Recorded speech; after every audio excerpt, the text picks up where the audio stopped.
প্রতিদিন মাটি সতর্ক করে, প্রতিদিন সূর্যটা যখন রায়পুরে আসে তো সতর্ক করে, আনা ইয়াউমুন জাদীদ আলা আমালিকা শাহীদ, আমি নতুন দিন তোমার কর্মের উপরে আজকে আমি সাক্ষী।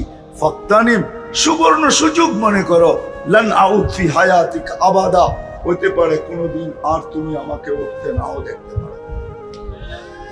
বাইজিদ বুস্তামি রহমতুল্লাহ লেখছে, কুকুরটা পর্যন্ত আমাদেরকে সতর্ক করে।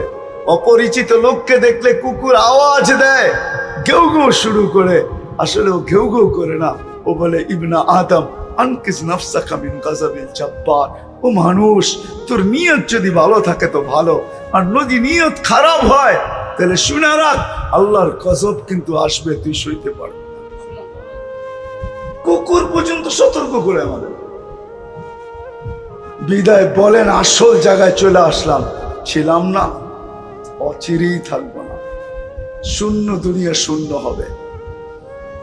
বলেন আজ পর্যন্ত আমরা যুবক বলো, বৃদ্ধ বলো, নারী বলো, পুরুষ বলো, যে আমার জীবনে আমি কতটুকু সময় এই কথা বসে ভাবছি যে আমি তো যে কোনো মুহূর্তে চলে যেতে পারি, কিন্তু আমি প্রস্তুত কতটুকু?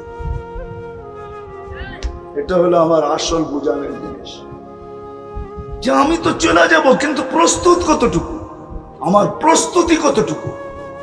ওইখানে চলবে কি দুনিয়ার কোনো পরিচয়? আমি আমার চোখে দেখা যদি দুনিয়ার পরিচয় চলতো, রব্বে কাবার কসম সবগুলা বাদেই দিলাম, আবু তালেবের কবর কোনোদিন আমাকে কাঁদাইতো না। আমি আবু তালেবের কবর চিনি, একবার দেখি নাই, ডর্জন বার দেখছি আমি আবু তালেবের কবর। আমি এখনো চিনি ওই কবর কোথায় রাখা আছে, ওই কবরকে বিনষ্ট করা হয়নি, এখনো রাখা আছে, আমি চিনি। তাহলে আবু তালেবের কবর কোনোদিন আমাকে কাঁদাইতো না, একবার কাঁদায় নাই, যতবার দেখছি ততবারই কাঁদাইছে। এখনো যখন মক্কায় যাই তো কোনো কিছু আমাকে না কাঁদাইলে আবু তালেবের স্মরণ আমাকে কাঁদায়, আবু তালেবের স্মরণ কাঁদায়, যে দোজাহানের বাদশাহ মুহাম্মদুর রাসূলুল্লাহ, ওনার চাচা, এক রক্তের সম্পর্ক, রক্তের চাচা, 44 বৎসর যাকে সিনায় রেখা লালিত পালিত করলেন, হায় হায় হায়, তার সম্পর্কের দিকে দেখা হইল না এক বিন্দু। অথচ যেই রসুলের হাতের ছোঁয়া লাগলে দুনিয়ার আগুন একটা সুতা জ্বালানোর ক্ষমতা রাখে না, সুতা।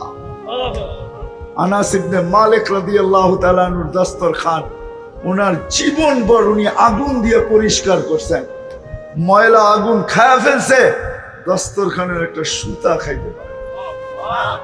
যেই দেখছে সে জিজ্ঞাসা করছে, আনাস এই জাদু কোত্থেকে শিখলে?